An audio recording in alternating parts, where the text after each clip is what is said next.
여기서 객관적인 증거도 나타납니다. 이게 중요해요, 여러분들. 이상민이 안가에 도착을 하는데 보좌하는 사람이 여기에 파일 있습니다 하고 딱 줬다라는 거예요. 근데 이상민은 나는 파일철 받은 게 기억이 안 나는데 이거 약간 그 운동신경이 좋아가지고 반사적으로 받은 것 같습니다 라고 이야기해요. 거짓말 같죠, 여러분들. 무의식적으로 딱 받았다라는 거야, 줬으니까. 그리고 이 붉은색 파일철을 열어본 기억도 안 나고 열어보지도 않았다라는 거예요. 근데 문제는 뭐냐, CCTV에 찍혔어요, 여러분들.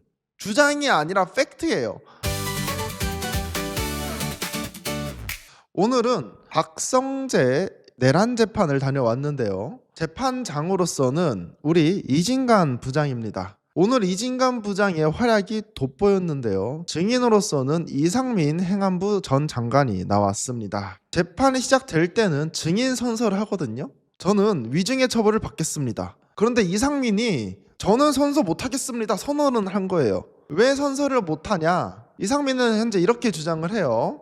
현재 내가 재판을 받고 있기 때문에 피고인 신분이기 때문에 증언을 안 하겠습니다. 그러니까 이진관 부장이 바로 과태료 50만 원 때립니다. 그리고 이 말을 덧붙여요. 증인, 증언 거부권은 있지만 건건이 사안에 대해 가지고는 증언하셔야 됩니다라고 이야기합니다. 실제로 이상민은 다른 재판에 나가서도 다 증언 거부했어요. 본인이 말하면 말할수록 불리하잖아요. 그리고 본인 재판에서만 말하겠다라고 얘기를 합니다. 하지만 오늘 이상민이 상당히 많은 진술을 하게 돼요. 이게 아마 이진관의 효과가 아닌가라는 생각이 듭니다.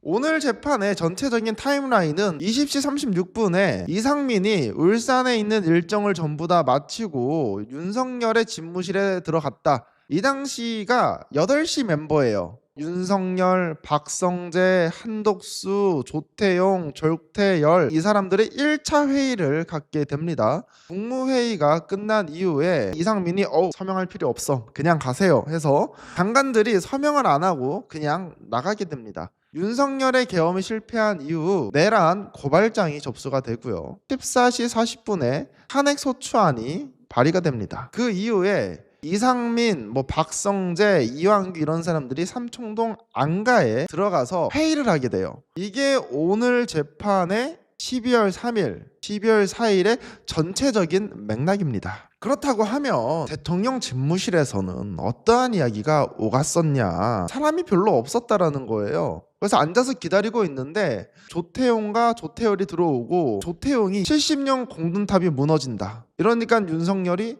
탄핵은 무조건 막아야 합니다. 오래 가지 않을 거예요. 서울지검장, 검찰원장 탄핵 무조건 안 됩니다. 이거는 수석들도 잘 모르는 거예요 라고 윤석열이, 조태용이 이야기해요. 거기에 앉아있는 국무위원들이 전부 다 알고 있었다라는 겁니다. 그래서 이 회의 도중에 구체적인 비상경과 관련된 이야기는 하지 않았다라고 해요. 사실 가장 우리가 관심을 두고 있는 것이 문건입니다. 협조 문건. 이상민은 뭐라고 주장하냐, 대통령 집무실에서 우리 8시 모임 했거든요.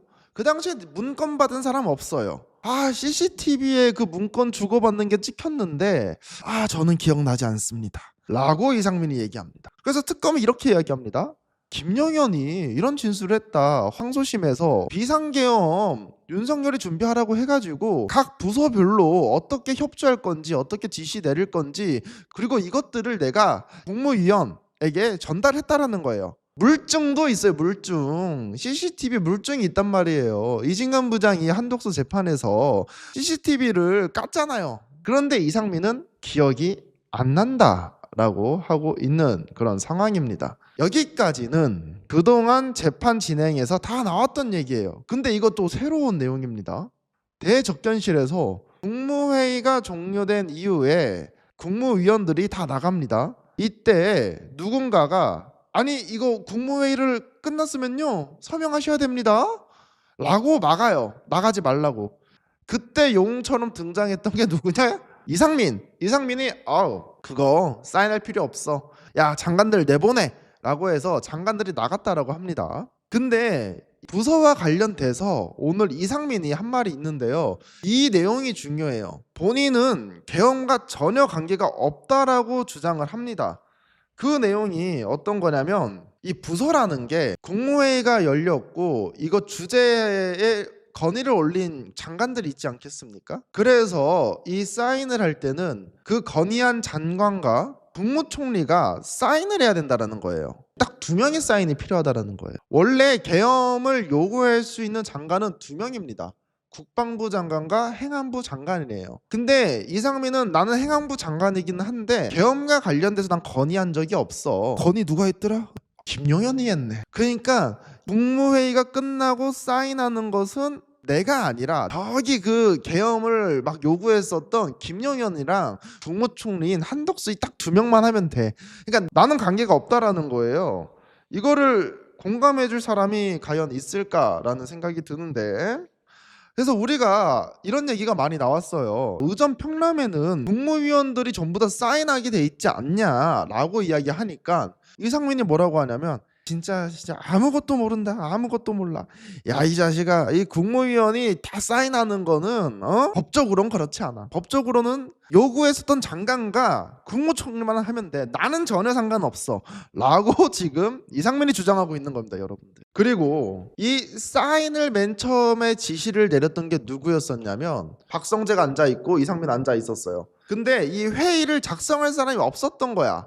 그러니까 쭉 보다가 강희구 부속실장이 있네? 너 일로 와봐 해서 박성재와 이상민 앞에 강희구 부속실장이 옵니다. 그래서 이상민의 주장과 박성재, 강희구의 주장이 약간 다른데요. 이상민은 뭐라고 하냐, 회의록 작성해라. 그리고 여기 참석한 장관들 시작과 종료 시간, 발언 요지 너가 좀 작성을 해 라고 이야기를 해요. 그런데 여기서 가장 중요한 내용이 뭐였었냐면 강희구한테 국무회의 사인을 받으라고 지시를 내리거든요. 근데 강희구가 전에 재판에 나와서 이랬어요. 박성재가 사인을 해야 된다라고 얘기를 했다. 그래서 관련 부서에 갔더니 우리 그런 것들 없다라고 얘기를 했다라는 진술이 이진관 재판에서 나왔었거든요. 근데 이상민 같은 경우에는 국무회의 관련된 사인을 하라는 얘기를 듣지도 못했고 본인이 하지도 않았다, 기억이 나지 않는다라고 이야기를 합니다. 그러면 이상민이 왜 증언 선서 자체를 거부한 거 우리가 알 수가 있죠. 증인 선서를 하면 위증의 벌로 재판을 받아야 됩니다. 심지어 이상민은 이미 위증 관련된 재판에 기소가 됐어요. 여기서 또 거짓말을 하면 심각해질까봐 아예 증인 선서 자체를 안 하고 있는 거예요. 또한 계엄이 실패로 돌아간 이후에 완전히 다른 주장을 합니다. 10시 40분에 윤석열에 대한 내란죄 고발장이 접수가 되고요. 이게 전국으로 보도가 됩니다. 우리 국민은 다 알아. 이상민 빼고 다 알아요. 그리고 14시 40분에 야당에서, 민주당에서 윤석열의 탄핵 소추안 발의가 돼요. 이것도 다 알아요, 우리가. 그런데 이상민은 뭐라고 주장하냐? 아니 제가요 뉴스 속보 못 봤는데요, 이 내란죄와 탄핵사는 내가 보지를 못해서 TV도 못 봤고 내 비서가 이거 말도 안 해줬어요. 그리고 이거 안감회동 있잖아요. 언론에서는 탄핵하고 뭐 내란죄 관련해가지고 디펜스 한다고 모였다라고 하는데 아이 그거 아니야. 내가 그 안가에서 모이자고 한 친구들은 다 개인 약속이 취소됐어. 그리고 공적인 일도 다 취소됐어. 집에 가기 좀 머쓱하잖아요. 안가에 가가지고 그냥 저녁 식사 좀 했습니다. 그러면 이 삼청동 안가에 누가 모이게 되냐? 이상민과 박성재, 이완규, 김주현, 추가로 한정화 법률 비서관이 모이게 됩니다. 근데 이상민은 이 모임을 어떻게 얘기하냐? 국무위원들만 부른 것이 아니라 심적으로 가까운 사람들. 내가 이 내란 때문에 너무 힘드니까 신세 한탄이라도 하고 싶어요. 근데 여러분들 사적 자리를 안가에서 하는 게 말이 됩니까? 궁금하잖아. 그럼 이상민 너가 저녁을 주최했는데 안 가도 너가 한 거야?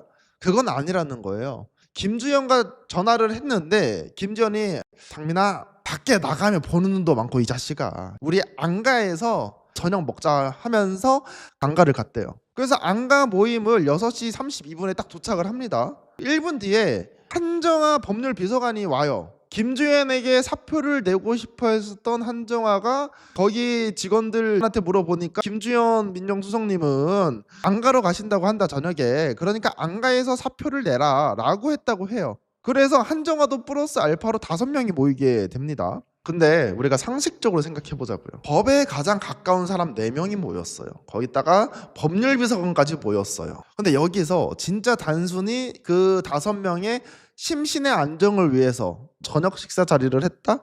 윤석열의 탄핵을 막기 위한 모임이 맞다라는 거죠. 그 누가 봐도. 그런데 여기서 객관적인 증거도 나타납니다. 이게 중요해요, 여러분들.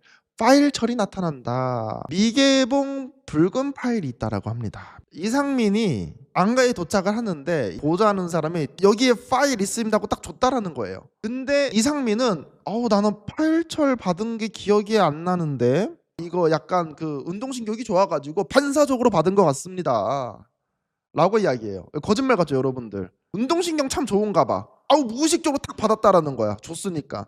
그리고 이 붉은색 파일철을 열어본 기억도 안 나고 열어보지도 않았다라는 거예요. 근데 문제는 뭐냐? CCTV에 찍혔어요, 여러분들.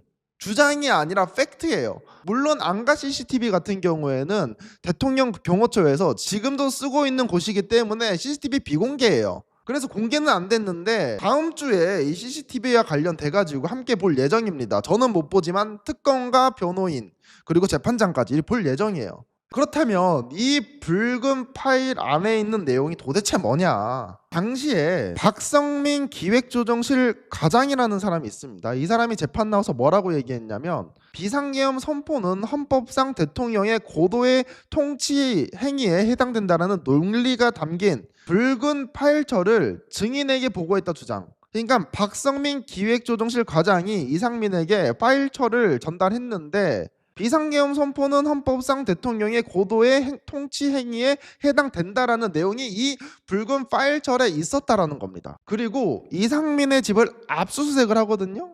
근데 이 압수수색한 컴퓨터에서도 뭐가 나오냐? 1979년 대법원 판례를 근거로 대통령의 계엄 선포는 고도의 통치 행위로서 사법심사의 대상이 되지 아니하고 국회 통제만 따르게 되어 있으므로 국회 요구에 따라 즉각 해제한 이상 내란죄가 성립할 여지가 없다라는 내용이 이상민의 컴퓨터에도 나왔다라는 거야. 압수수색을 해보니까. 그리고 이 당시에 박성재 수첩에 뭐가 적혀 있었냐? 계엄의 정당성, 이유, 불가피성 이런 구성의 필요 이런 것들이 적혀 있었다라는 겁니다. 여러 가지 객관적인 증거에 의하면 명확하다라는 거예요. 명확하다. 2시간 가까이 식사만 했다라는 주장은 동석한 장관의 구체적인 법리 메모 구성의 신빙성을 잃었습니다. 이거 AI가 만든 PPT거든요. 얘도 이렇게 판단을 해. 맺은 말. 우연히 반복되며 의도가 되고 기억의 공백이 일치하면 그것이 곧 증거가 됩니다. 이상민은 표면적으로는 단순한 기억의 부재를 주장합니다. 그러나 이 이면에는 계엄의 기획과 방어라는 거대한 퍼즐이 가장 핵심적인 증거의 조작을 대신하고 있습니다. 엇갈린 진술의 교집합 속에서 이러한 증거들이 남아 있으니까 이상민이 내란을 가담했다 라는 것은 다 삼척동자도 다 안다라고 볼 수가 있다라는 거죠. 이렇게 해서 오늘 재판 브리핑은 여기서 마무리를 하게 될 텐데요. 근데 아쉬운 점이 하나가 있어요. 이상민은 이미 내란 재판에서 류경진 부장이 징역 7년 줬어요. 이거는 이상민 재판이 아니라 박성재 재판입니다. 박성재 재판 나와가지고 본인을 방어하는 데만 계속 디펜스를 한 거예요. 오늘 재판이 한 4시간 정도 이제 진행이 되었는데 원래 이상민이 증인으로 나오면 원래 다 증언 거부해요. 그런데 오늘은 이진관 부장이었잖아요. 이진관 부장은 단순히 증언 거부한 거 다 들어주지 않습니다. 대답해야 되는 건 대답하라고 증인에게 요구를 해요. 그러면 증인들은 증언 거부 못하고 증언을 해야 됩니다. 오늘 이진관 부장이 상당히 소송 지휘를 잘했다라는 거예요. 오늘 건진 내용이 뭐가 있느냐? 바로 문건 교부와 관련된 내용, 붉은 파일철과 관련된 내용, 그리고 국무회의 사인과 관련된 증언이 오늘 나왔다는 거예요. 지금 이게 박성재 재판이라서 형량이 어떻게 나올지 고민이 됩니다. 우선 한덕수 같은 경우에는 이진관 부장이 23년을 줬고요. 류경진 부장은 이상민에게 7년을 줬습니다. 근데 이 박성재 같은 경우에는 큰 혐의가 세 가지로 나눠볼 수가 있어요. 구치소에서 인원들을 빼라는 그런 문건이 발견이 됐고요. 수용 인원을 줄이라는 겁니다. 이러한 문건이 발견됐었고, 또 출입국 관리소에서는 대기를 시켜놓고 계엄에 성공하면 유명한 정치인들 외국으로 못 나가게 막으려고 했었다라는 거예요. 이렇게 크게 두 가지가 있고, 검사들에게 지시를 내려가지고 합수부 지원해라는 내용이 내려왔었고, 심우정 같은 경우에도 내부에서 합수부를 보내야 돼 말아야 돼 이러한 논의가 오갔었다라는 겁니다. 이렇게 크게 세 가지의 내용을 보면 아마 박성재도 아무것도 몰랐어요라고 말하기는 쉽지 않을 것 같습니다. 아무래도 한덕수가 23년이 나왔기에 박성재도 최소 15년은 나오지 않을까라고 저는 예상해 봅니다. 왜? 재판관이 이진감 부장이기 때문에. 라고 말을 하면서 오늘 재판 브리핑은 여기서 마쳐보도록 하겠습니다. 어이구! 네. 축하합니다. 파란색 당첨입니다.